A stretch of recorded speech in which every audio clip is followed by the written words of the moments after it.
Hi everybody, this is Julissa. Thank you so much everybody for coming back to my channel. Thank you to everybody who's listening right now in the podcast. Today is Sunday, October 26, 2025.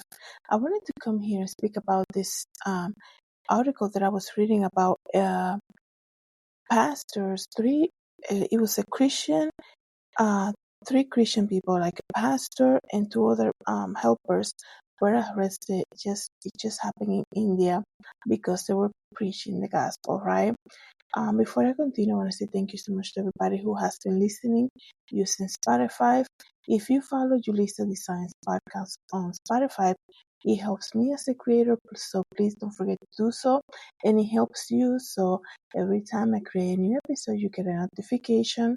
And of course, everybody who's watching the video right now on YouTube, guys, don't forget to share, like, and subscribe. Thank you so much for being here. If you want to know more about me, you can always visit the main website, which is julissadesigns.com. And you can also check out my store, julissadesigns.shop. And that's you get to see why I call everything Julissa Designs. Is because it's my fashion brand called Julissa Designs. So, crazy times that we're living in, you guys. I think this week, the last week here in October, especially in the US, is going to be very, I think it's going to set up a point for everybody to know where are we heading, right? It's going to be the turning point, I guess you can say, to kind of like realize, this is actually happened. I don't know if you remember a couple years ago, maybe not even years, maybe like a year ago or 6 months ago, there were people that were coming on the internet telling you revelation that they received from the Lord. And they were saying, start buying food, right? Start stacking up and this and that. And when you see things like that, you're like, that's never going to happen. This country is never going to run out of food like that. I think in early 2021, something similar came to be. And I remember myself, I went and did grocery shopping. And I was like, I'm gonna buy extra stuff, right? And by March, it's like, what's the point? Things got expired, And I was like, this is such a waste. What's the point, right?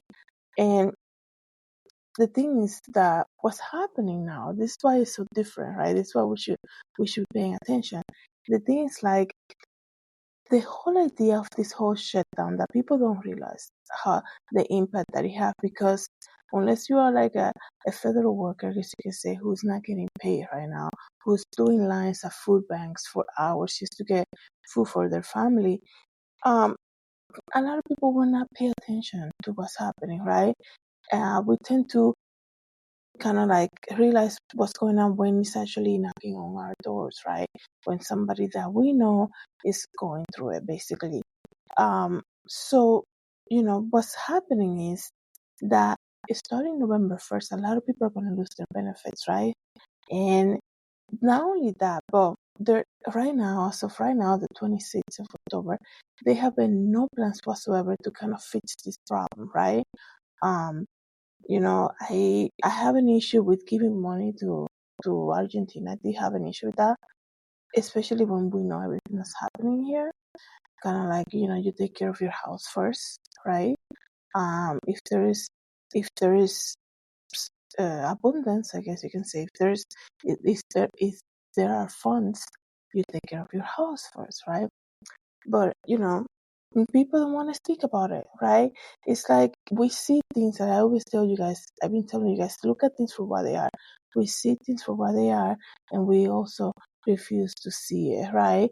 And now we're entering the moment that they're saying by November 1st, people are going to lose their benefits, and that's going to create an effect that's going to trigger people who work at supermarkets. They might be cutting down hours because, there's not going to be enough time. It's going to affect many businesses too.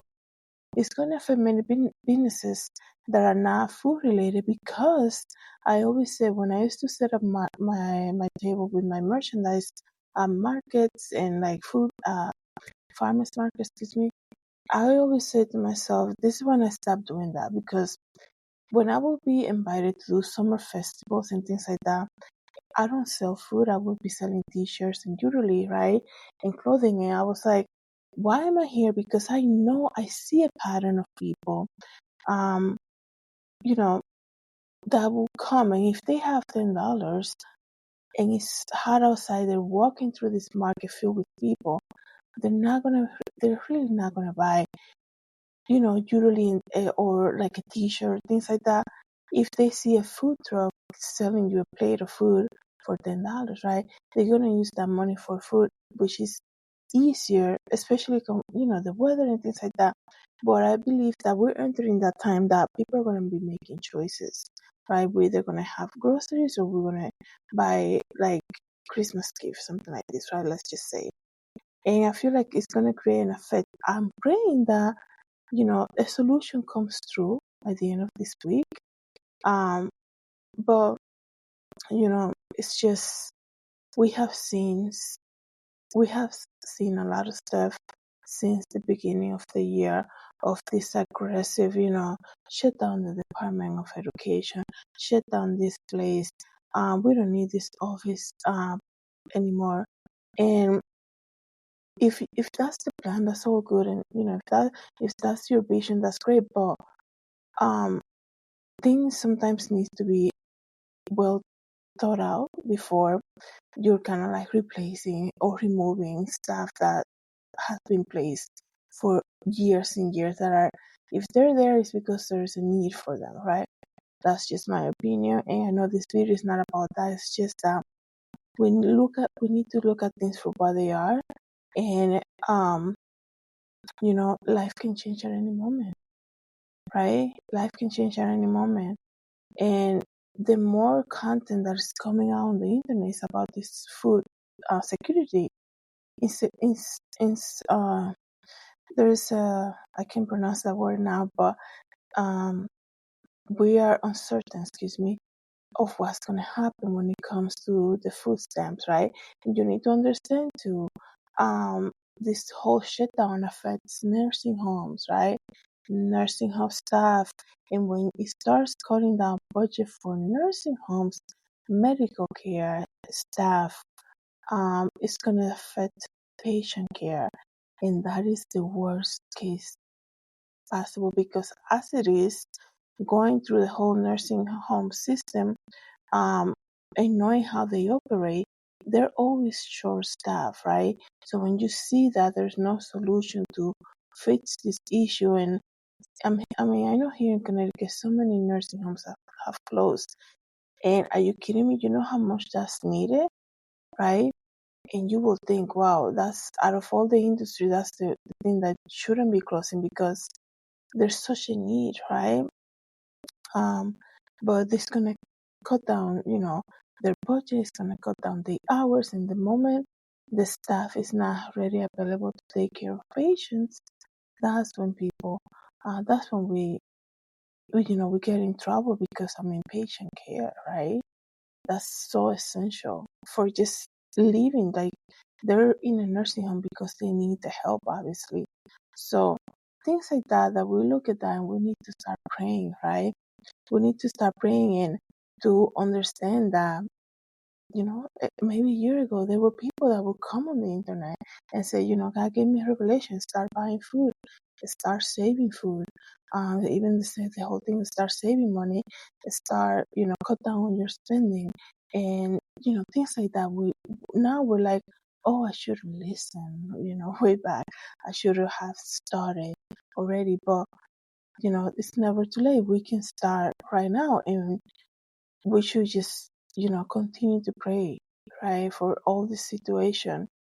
Because, the video that came out of the federal workers making these long lines for food, that's not even like people, like the people that not only depend on food stamp, but they depend on Section 8 and things like this. You're like, wait, these are federal employees who are not getting a paycheck at all.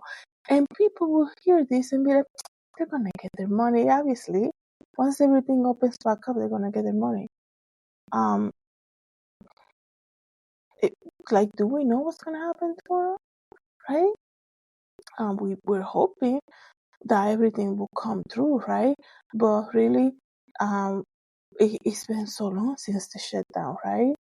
And now they're saying we they're running out of budget for food stamp November 1st. So, I mean, things that are happening has never been seen before, from my understanding, right? So, I'm gonna get to the topic now because as everything is coming through, right, and we know we are living in the last days. There's no, there's no confusion about that.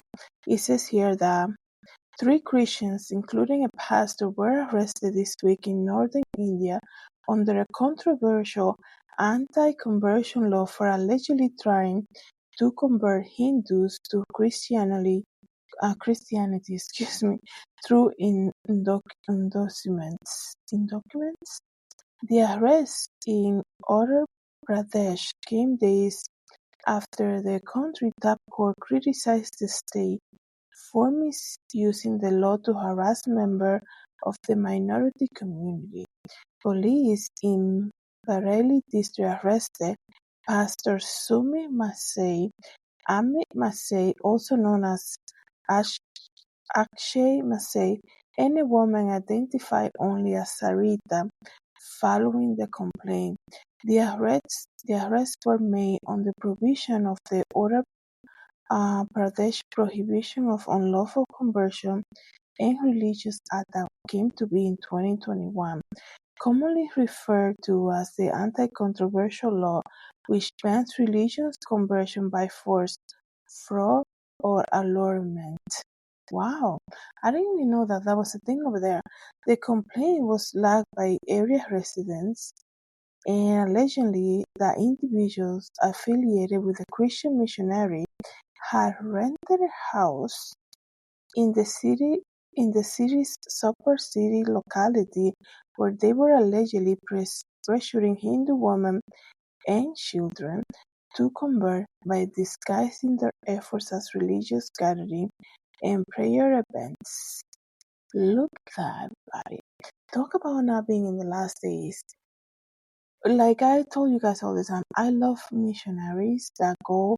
I mean, that to me is so admirable to see people who are living the comfort of their own home to go to a foreign land, not even speaking the language, to go over there and to be the hands and feet of Jesus and to tell people about the gospel of Jesus Christ. I will always admire people who do that, right? And this has been going on for years and years, thanks be to the Lord, right? Because that is something that God called us to do, right? So, but in this area in India, they're saying that they were, there's always people watching what you do, right? So, especially in a small community, so they noticed that these people had rented a house, a group of missionaries, right? The pastor, the wife, and probably the translator who went, the guy that was with them, right? And they noticed that what they were doing was trying to convert people from Hinduism to Christianity, right? And they were arrested because of that.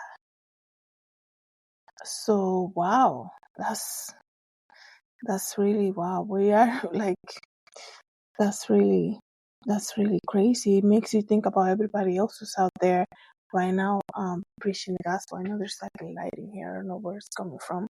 So probably this mic. Okay.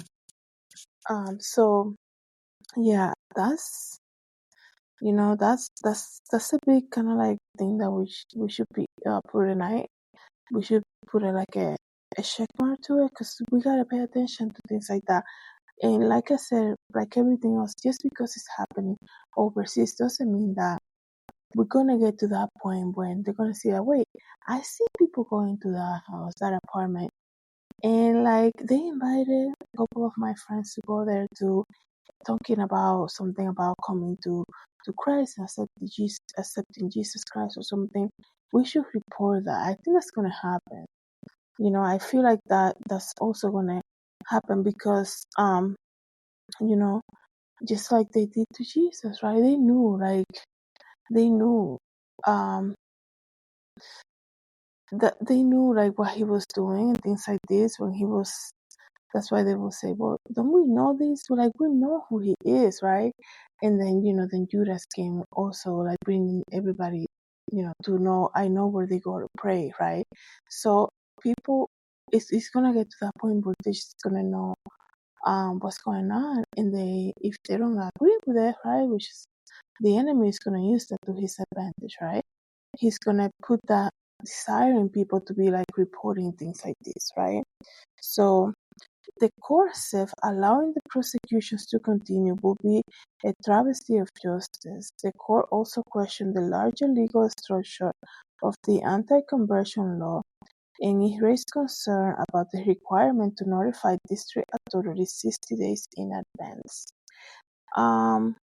Persecution of Christians in India is most severe in Uttar Pradesh, which is governed by the Hindu nationalism. Christians comprise about 5% of India's population. In Uttar Pradesh, Christians make up less than 1% of the population.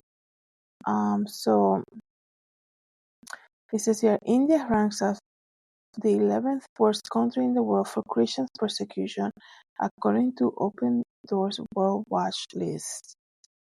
So, yeah, so this is definitely a persecution. Let me see what people are saying here in the chat, in the comments.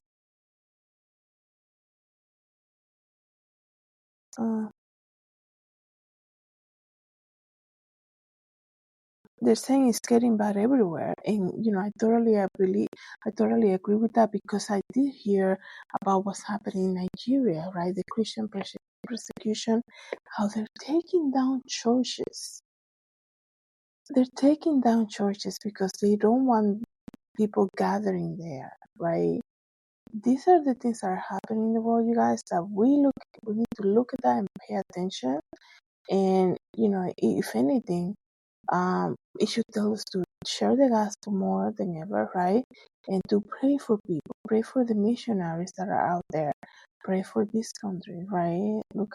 I think this week is gonna be a very interesting week, because we're gonna see what's gonna happen and where are we heading, right? Coming November. So let me know, guys, what you think about this. Thank you so much, everybody, for coming to the channel. Thank you to everybody who's listening to the podcast. Have a good day. God bless. I wanted to